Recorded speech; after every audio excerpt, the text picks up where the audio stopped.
In this video, I'm going to be going over the meaning of each planet in terms of evolutionary astrology. So you can use these meanings to look at the planets in your own birth chart or to look at the meanings for planets in the birth chart of another person. Okay, the first planet that's always assessed in a chart utilizing the EA method of chart interpretation is Pluto. And that's because Pluto represents the soul's unconscious desire or desire nature. So for this reason, Pluto forms the foundation of the entire chart, or all the other planetary placements, where all the other planets are placed in the chart are there and caused by the placement of Pluto. Pluto represents the archetype that the soul has been utilizing over multiple lifetimes in order to work towards its goal of reunification with Source or God, or whatever you might call it specifically. So to elaborate on this meaning, it is the desire to have an experience separate from the unified field of consciousness, which some people call Source or God, that causes the soul to separate and to come into individual ego identities, lives, incarnations.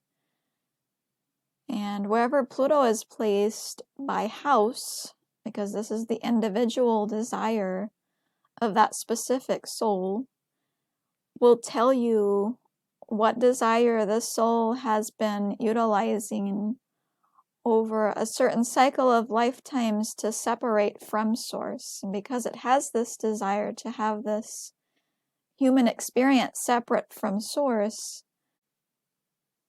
it will work with this specific archetype or energy until it's had the amount of experiences it wishes to with this particular desire and becomes exhausted, or there's no more experiences left for it to utilize with this specific archetype. And the theory is that the soul does this with all the archetypes or all the signs of the zodiac. It latches onto one of those and creates a desire based on that. And it is through this living of countless lives attached to a specific desire that the soul learns to exhaust all desires, and therefore that return or reunification process with Source can take place at some future point. And the reason that Pluto is the foundation of the chart is because the desire of the soul affects the sun, the moon, the person's Venus, every other planet and placement of that planet in the chart, because the life, the ego identity, the personality, the life purpose is all based on this underlying unconscious desire at the soul level. Okay, next, when analyzing a chart, you would look at the nodes of the moon. These are indicative of the evolution of the ego or emotional body over time. Growth through the nodes simultaneously causes growth through the desire or the activation of the Pluto polarity point. And I'm going to do a separate video on the Pluto polarity point, but essentially what it is, you can think of Pluto as the south node and the Pluto polarity point as the north node. So Pluto represents the past and current unconscious desire that's the origins of which come at the soul level. And then the Pluto polarity point represents how those desires will change and grow. And this is affected by change and growth into the north node through the egoic or emotional body. The south node is the past life ego, which is brought forward into the current incarnation. North node is the future ego, which is brought about through change and growth or evolution. This presentation is meant for those who are already studying astrology. So if you're not familiar with the nodes, this can be really confusing. So just go ahead and find other resources online that explain the South Node and the North Node and what their purpose is, how they affect the individual, if you need more background information on that. Next planet is the Sun. So in EA, the Sun represents an integrative point for the entire chart. How you are creatively actualizing the desires of your soul, or the creative purpose for your current incarnation based on your soul's desire. So we can think of the Sun as, we look to Pluto. We always look back to Pluto and we ask, okay, why does this person have the Sun based on Pluto, their soul's desire? So the Sun gives this creative outward expression, or I guess you could look at it as a life purpose, or what the person is here to do in this lifetime, but it will always go back to that underlying desire.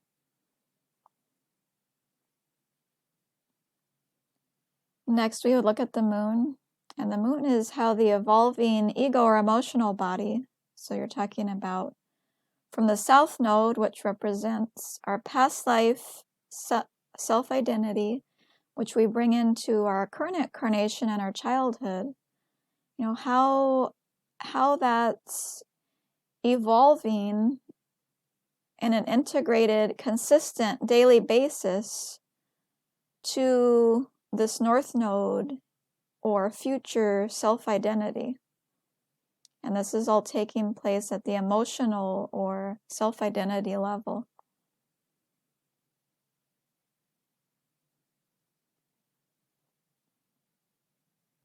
So we can think of the Moon as an intermediary between the South and the North Nodes, or as an intermediary to growth, as a vehicle that gets us from this past and present identity to our future identity, which shows the growth and evolution of that identity.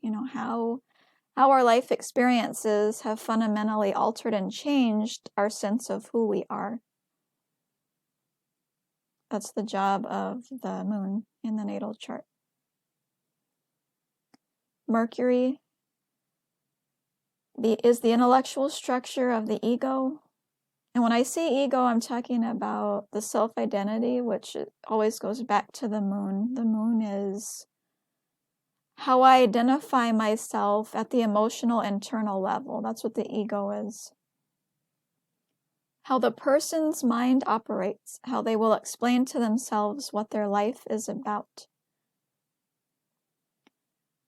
Next is Venus. Venus represents value associations, the sense of meaning you are giving to life. So this is like the overall meaning that you're ascribing to life in general.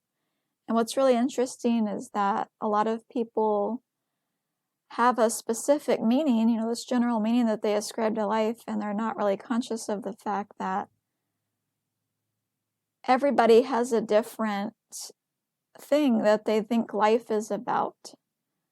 So to have somebody who has a Venus that is similar or compatible to yours is somewhat important in relationships, because you want the person to ascribe a similar sense of meaning to life than you do. It also is how you relate inwardly to yourself, and therefore how you relate outwardly to other people. Mars in the chart is the conscious and instinctual expression or acting out of the soul's unconscious desires, which again is Pluto. So Pluto is the unconscious desire, and Mars is consciously and instinctually, because Mars is instinct. Mars is not Mercury, it's not thought. Mars is instinct and action. It's doing and acting without thinking. So this conscious and instinctual expression or acting out of what is unconscious, that unconscious desire of the soul, Pluto, that's what Mars is. So a lot of times, if you look at your own chart or you talk to other people and you ask them what they think their life is about, they'll give you something that's closer to a Venus or a Mars answer, based on their Venus and Mars placement than their Pluto placement, because Pluto is that unconscious desire. It's not really conscious to the mind of the individual. If they have a lot of Aquarian or Uranian influence in their chart, or their Mars is similar in energy to their Pluto, their Pluto house placement, then what is unconscious may be more conscious to the individual, but generally speaking,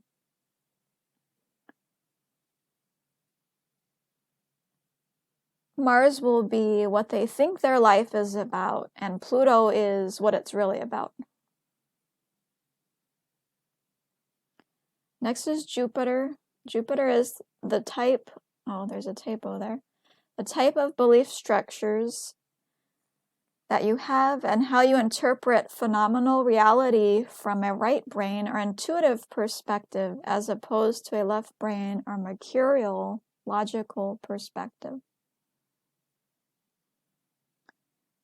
And we all have these two sides of us. We have our intuitive Jupiterian side and we have our mercurial logical side. And some people rely more on one than the other, but we all have each, and Jupiter will tell you how you're interpreting your reality from that intuitive or right brain perspective. Next is Saturn. Saturn is a lot of things. It's the boundary or structure of the consciousness of the chart holder. So Pluto is the soul or spirit, and Saturn is that soul encapsulated into a structure. So the body, the mind, the ego. And we can think of Saturn as the container for the soul, that container being the specific type of consciousness of the ego with its many parts. There's many parts to our ego. There's our self-identity, our emotional body, our astral body, which is the moon. There's our mind and intellect, which is Mercury. There's just so many different parts of us. But Saturn is the container for all of those different parts. And it's also the container for the soul as well.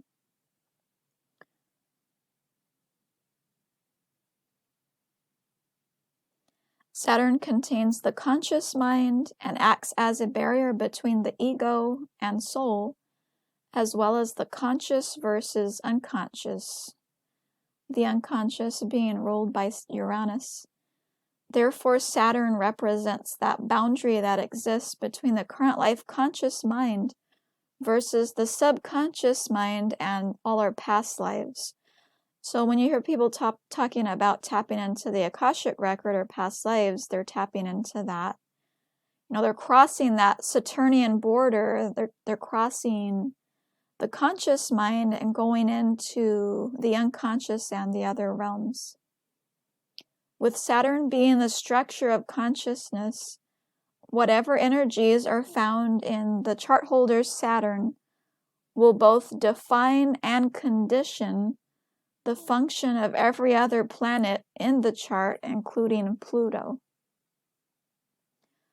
So, we have these desires that emanate from our soul, and then Saturn comes along and likes to have, everything neat and orderly and controlled.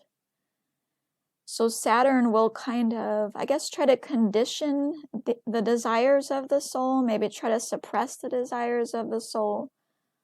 Conditioning and suppression are two things that Saturn is infamous for.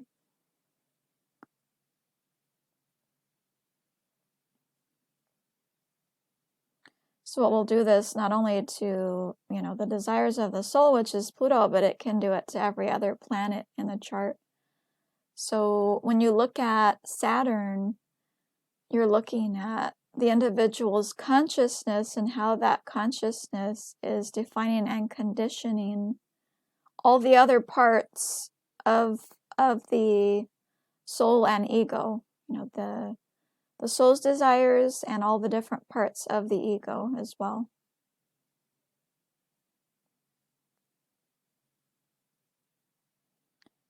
Next is Uranus. Uranus in the chart is the subconscious mind in past lives. It's also where you can find trauma, both past and present life. It's also liberation, or how whatever is preventing growth, which is Saturn, it's that limiting, that conditioning, that suppressing, will be removed so that evolution can occur. So when you look at your own Uranus, it's the way that, by sign and house, it's the way that your deconditioning and evolution will naturally come about. And lastly, we have Neptune. And Neptune represents universal consciousness, more specifically union with universal consciousness, which some people call God or Source. It's the natural way that the chart holder can go about dissolving a sense of separateness from the all, and how the chart holder can most naturally find union with the totality of the all through the dissolution of their individual consciousness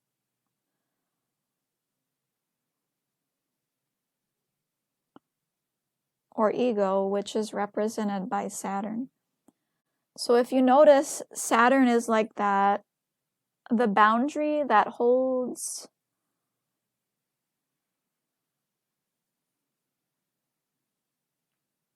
the ego together. It crystallizes, it controls, it restrains, it basically holds all that the ego has known, both from its past lives and its current incarnation, stagnant and static in place.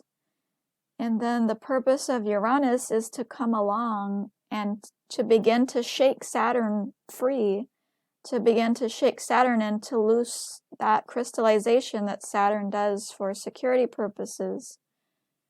And once that sense of self or that ego, as it's currently known, with all its values, its conditioning, its thoughts about life, the meaning, the personal meanings that it gives to life, all those things, once that has become freed and liberated, which is what Uranus does, then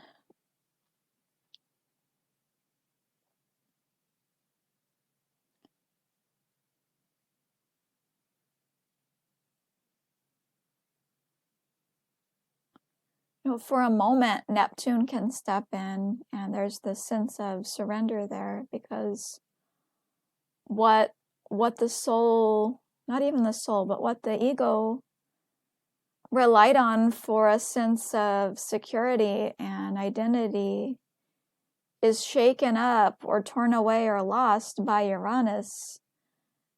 There's this sense of surrender or dissolution of the ego to higher forces at work in the life of the individual. And for a moment, the person can feel as though they're losing that sense of self. They don't really know what's happening. It's a really insecure place.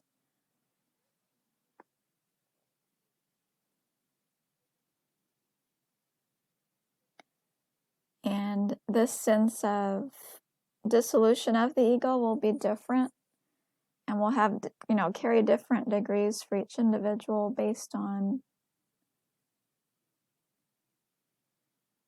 their own chart and the placements of particular planets within their chart.